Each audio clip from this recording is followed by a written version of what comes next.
El escritor francés Auguste Villiers de L'Isle Adam se destacó por sus narraciones cargadas de misterio, horror y elementos fantásticos, consolidándose como el creador del cuento cruel. Desde su niñez fue considerado un genio literario por su familia, a pesar de una educación inestable y la tragedia personal que marcó profundamente su obra.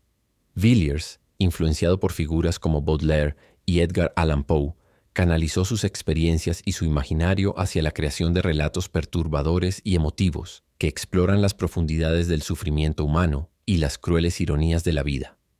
La Esperanza es una de esas obras que reflejan su talento único para capturar la desesperación y la frágil naturaleza de la redención. La Esperanza. Hace muchos años, cuando caía la tarde, el venerable Pedro Arbués de Espila, sexto prior de los dominicos de Segovia y tercer gran inquisidor de España, seguido por un fraile redentor y precedido por dos familiares del Santo Oficio, estos últimos portando linternas, se dirigió a una mazmorra subterránea. El cerrojo de una puerta maciza chirrió y entraron en un pestilente calabozo, donde la luz tenue revelaba entre los anillos sujetos a la pared un potro ensangrentado, un brasero y una jarra. Sobre un montón de paja, cargado con grilletes y con el cuello rodeado por un yugo de hierro, estaba sentado un hombre demacrado, de edad incierta, vestido con harapos. Este prisionero no era otro que el rabino Aser Abarbanel, un judío de Aragón, quien, acusado de usura y desprecio despiadado por los pobres, había sido sometido a tortura diaria durante más de un año. Sin embargo, su ceguera era tan densa como su piel, y había rechazado abjurar de su fe.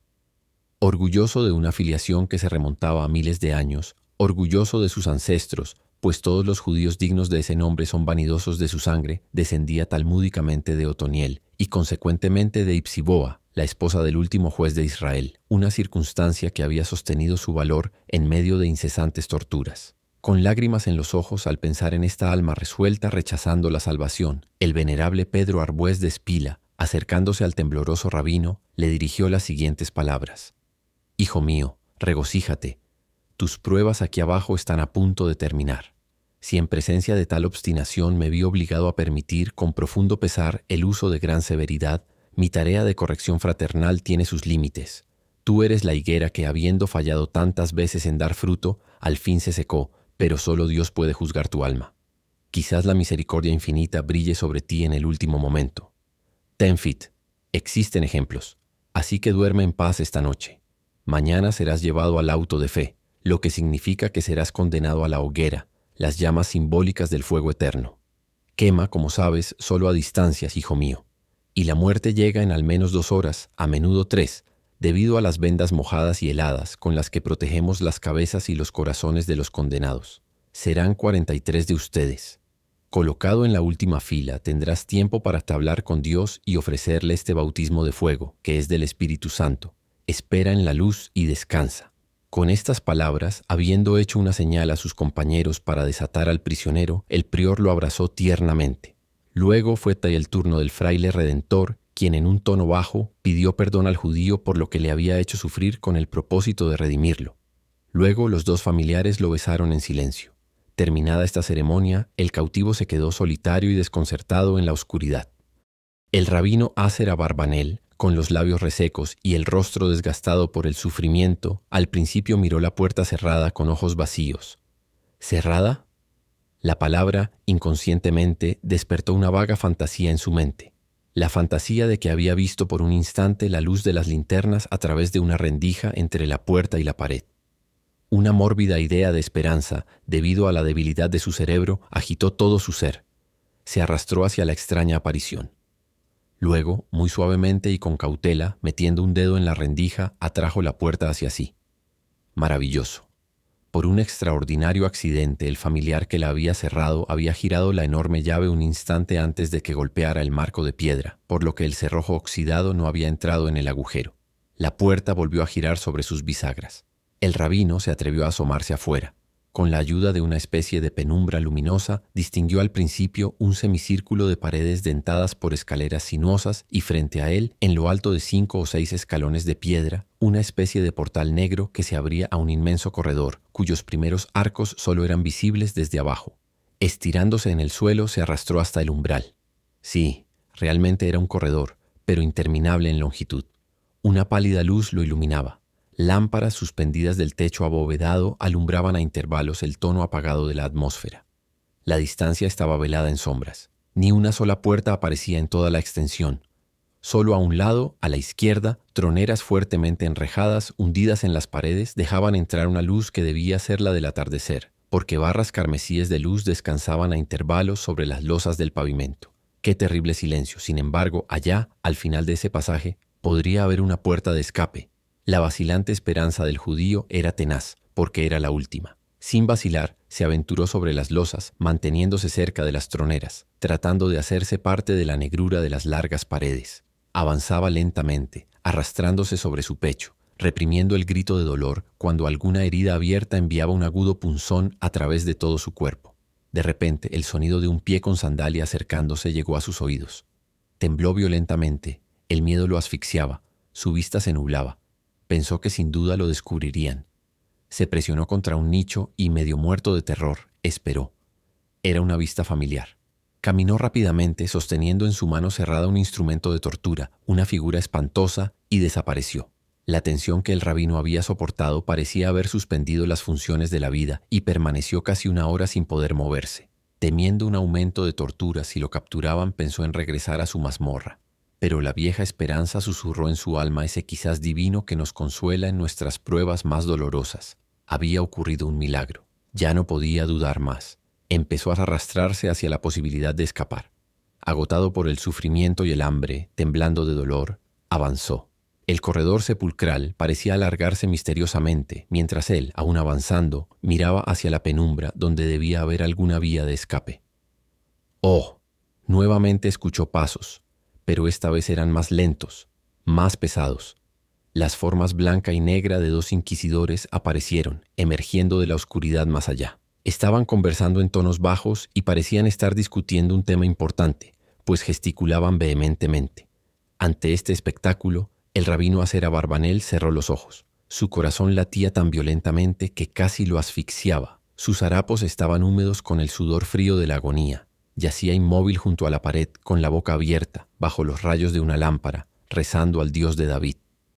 Justo enfrente de él, los dos inquisidores se detuvieron bajo la luz de la lámpara, sin duda debido a algún accidente por el curso de su argumento.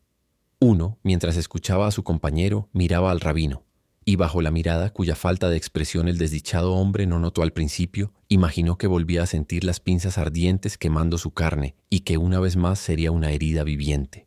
Desmayado, sin aliento y con los párpados temblorosos, se estremeció al contacto de la túnica flotante del monje. Pero, extraño aunque natural hecho, la mirada del inquisidor era evidentemente la de un hombre profundamente absorto en su respuesta planeada, enfrascado en lo que estaba escuchando.